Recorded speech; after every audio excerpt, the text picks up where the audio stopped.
Europe 1, bonjour. Raphaël Duchemin. 6h19 sur Europe 1. Ils avaient lancé en octobre l'appel de Grigny pour qu'on vole au secours des banlieues. La centaine de maires qui avaient dressé une liste de mesures urgentes à mettre en place a-t-elle été entendue par Emmanuel Macron? On le saura aujourd'hui puisque le chef de l'État rend ses arbitrages. Bonjour Saïd Amouche. Bonjour. Merci d'être avec nous sur Europe 1. Vous êtes président fondateur de Mosaïque RH. C'est le premier cabinet de recrutement spécialisé dans la diversité. Vous êtes membre aussi du Conseil présidentiel des villes. Vous serez d'ailleurs ce matin aux côtés du président, puisque vous êtes 25 à être issus des quartiers dans ce conseil qui sera installé officiellement vraiment aujourd'hui.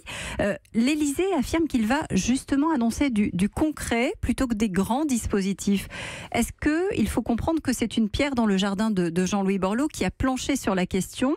Est-ce que sa vision de la banlieue n'est pas la bonne ou n'est plus la bonne? C'est difficile de faire des commentaires puisque la réunion n'a pas encore eu lieu. En revanche, ce qui est sûr, c'est qu'on va pouvoir... Vous n'allez pas faire de langue de bois, rassurez-moi. Non, mais très concrètement, je ne sais pas ce qui se passe. Nous, on est invités ce matin à participer à des échanges qui vont être riches et dynamiques avec le président de la République. Le but, c'est de soumettre un certain nombre d'idées, de réfléchir sur des solutions ensemble. Donc voilà comment on est parti ce matin. Ouais, vous avez vu que la plupart des maires qui sont sur le terrain disent il faut tenir compte du travail de Jean-Louis Borloo. Est-ce que c'est aussi votre avis, vous qui connaissez bien la problématique des quartiers, la vie des quartiers? Alors, ce qui est évident, c'est qu'on ne peut pas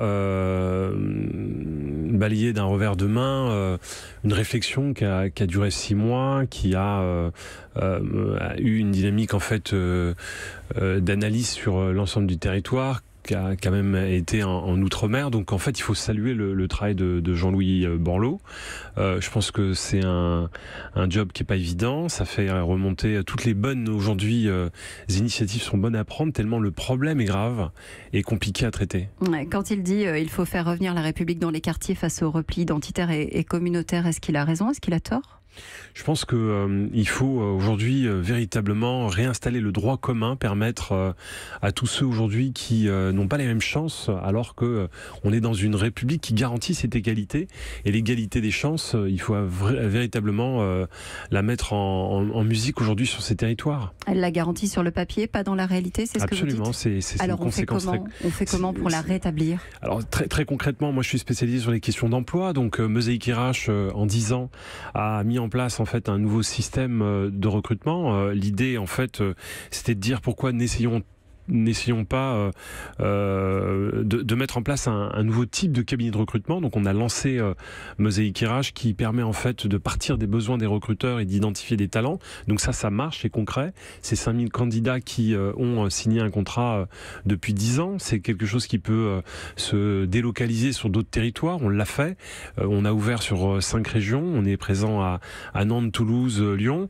Et demain, on travaille sur un autre angle qui est la digitalisation en fait de ce savoir-faire, et donc on va lancer une plateforme de recrutement. Donc il y existe des solutions qui réduisent les inégalités en France aujourd'hui. Vous allez fonctionner un peu comme une boîte à idées dans ce conseil que va installer Emmanuel Macron, qui est déjà connu. C'est un groupe de 25 qui agrège des talents de secteurs différents, tous issus des quartiers. C'est vous qui allez faire remonter justement les initiatives, les fameuses mesures concrètes qu'on attend pour aujourd'hui? C'est le projet, c'est absolument ce qu'on nous propose de faire. Donc très concrètement, après 10 ans de pratique professionnelle, nous on lance en fait une forme de start-up, et c'est important que le président de la République soit sensibilisé à ce qui va être fait pour qu'il ait ces informations, lui et ses équipes. Et lancer diversifiervostalents.com, c'est pour nous en fait une aubaine, parce que demain ça peut-être être une initiative qui peut très vite être portée en fait très haut. Et donc c'est une manière en fait de connecter des solutions très concrètes qui marchent, qui sont aujourd'hui dans une culture de résultats. Ça fait 40 ans qu'on fait des plans pour la banlieue. Alors on les appelle plans Marshall ou autres. Ça marche ou ça marche moins bien. Est-ce que vous, le message, c'est de dire laissez-nous les clés, on sait faire, on est sur le terrain, on connaît? Non, le message, c'est pas celui-là. Le message, c'est de considérer qu'on peut mieux travailler ensemble, hauts fonctionnaires, praticiens, on a trop pensé, experts. du haut vers le bas, pas assez dans l'autre sens. Oui, probablement. Aujourd'hui, il faut laisser l'espace aussi aujourd'hui à des gens, des spécialistes, à des experts qui connaissent le terrain, qui ont une expertise particulière, qui n'ont pas forcément en fait la pratique professionnelle d'un haut fonctionnaire, mais c'est complètement complémentaire aujourd'hui pour pouvoir faire émerger une nouvelle politique publique. Et en ayant en fait cette réflexion qui est une réflexion décalée, novatrice, il peut se passer quelque chose de très fort. Il y a plus de 6 millions de personnes qui sont concernées, environ 1300 quartiers considérés comme quartiers difficiles. Tous sont différents. Il y a un point commun, c'est cette difficulté, ce sentiment d'exclusion. Mais quand on est à Marseille, on parlait dans le journal de 6 heures de la Busserine, dans le 14e, où il y a eu une fusillade hier, ou d'autres quartiers. Qu'est-ce qu'on se dit quand on entend on va encore avoir un plan banlieue? Ce qui est sûr, c'est que quand on constate un problème qui s'aggrave, on ne peut pas rester les bras croisés. Il va falloir à un moment donné trouver d'autres solutions, faire en sorte de construire un plan beaucoup plus ambitieux, plus dynamique, beaucoup plus orienté vers une culture de résultat. C'est ce qu'il faut faire. C'est-à-dire qu'il ne faut pas baisser les bras, il faut continuer à explorer de nouvelles pistes, et c'est ce qu'on va tenter de faire aujourd'hui. Borloo a commencé à le faire. Je pense que c'est une histoire où tout le monde est un peu responsable.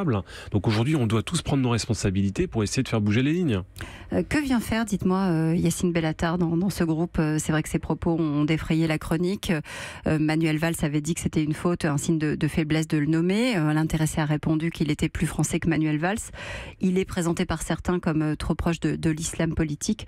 Est-ce que c'est quelque chose qui vous inspire un commentaire ce matin? Moi, je pense qu'il faut donner la parole à Yacine, et il s'expliquera autant que moi je le fais aujourd'hui sur Mosaïque RH et notre plateforme de recrutement diversifiévostalents.com. Tout le monde a sa place? Je sais pas. Moi, je pense qu'il y a un choix en fait qui a été arbitré par le président de la République. Voyons ce que donne ce groupe. Laissons en fait, on part d'une feuille blanche. Laissons les choses se construire petit à petit. Et puis, s'il y a dérapage, il faut qu'il y ait sanctions. Merci beaucoup d'avoir été avec nous. On vous laisse travailler, ça commence dès aujourd'hui. Merci d'avoir été sur Europe 1, 6h26. Merci.